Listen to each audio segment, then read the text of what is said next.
All right, well, thanks for showing up, Jordan. I had to schedule this meeting myself because no one answered my messages again. Yeah, sorry, man. I just forgot we even had to meet today. What are we doing? The project you were supposed to review last night, I already made the outline and wrote most of the content, set up the shared folder, created the timeline. I feel like I'm kind of doing everything here. Look, man, my conscientiousness is low right now, and honestly, my expectancy is low too. I don't feel like anything I contribute will really affect our grade, so I'm just gonna chill.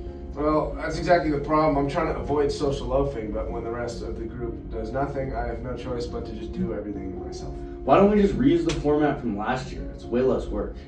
That's anchoring, Jordan. It doesn't fit our topic, and you didn't even check the assignment.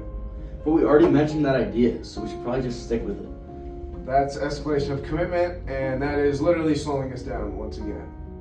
So on top of that, we never define responsibilities. I end up doing all the research, writing, scheduling, editing, and like everything. So I'm drowning in role ambiguity because no one else claims any of the tasks that I'm doing. Yeah, I'm not really sure what I'm supposed to do, man. Exactly. No one prepares, no one reads the messages, and I can't keep assigning tasks that don't get done. Yeah, wait, I might not be at the next meeting too. I got a lot going on. Okay, well, I'm dealing with constant hindrance stressors, unclear tasks from the team, unclear participation, and pressure of carrying this all myself, and you're not showing up next week. Yeah, man, that sounds rough. Yeah, it's a lot rougher when you're the only one actually doing the work. Okay, let's lay this out. I know I'm pretty intense about checklists and deadlines. I'm a natural born planner. So let me own the schedule and make sure we hit those dates. Perfect. You handle the conscientious side. I'll focus on the big picture. I'm gonna make things look great and keeping the energy up. I'll take the lead on the visuals and the presentation style. I think of it as my role to be supportive and encouraging, you know? Yeah, that's exactly what we need. So I think let's make 2 SMART goals for tonight. Outline finished before we signed off, and the rough draft of the slides done by the end of tomorrow. Absolutely, that works. Honestly, it feels easy, doesn't it? Because we trust each other, I already know the extra effort I put in tonight is actually going to mean something. High effort means meaningful, so motivation's not an issue. I know, right? The pressure we feel is good pressure. It's that feeling of we're gonna nail this, not we're gonna crash and burn. It's a challenge stressor, not an overwhelming one. Totally. We don't have to deal with any of those annoying hindrance stressors like pointless meetings or confusing roles. We just have the task.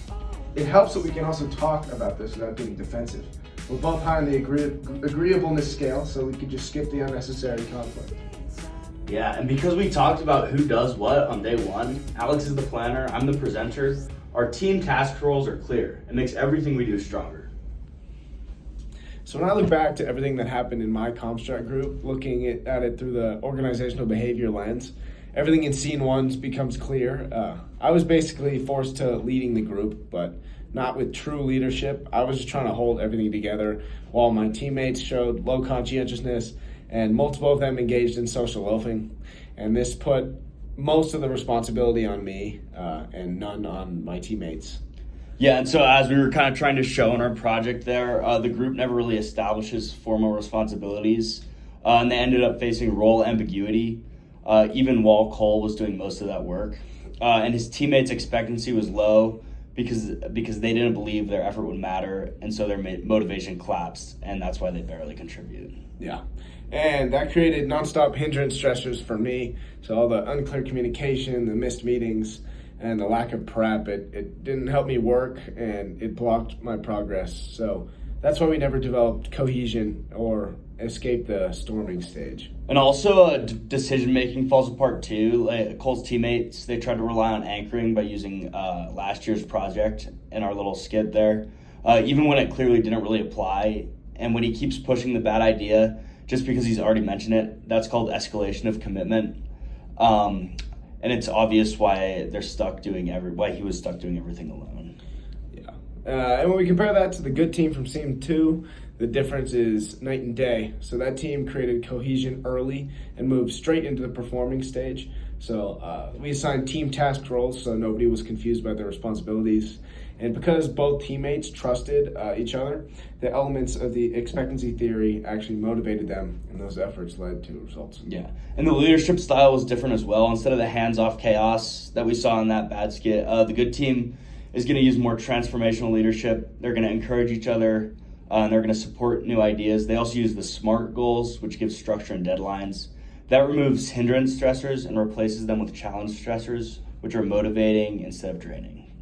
And the personalities help too. Higher conscientiousness and agreeableness make communication smoother and reduce conflict.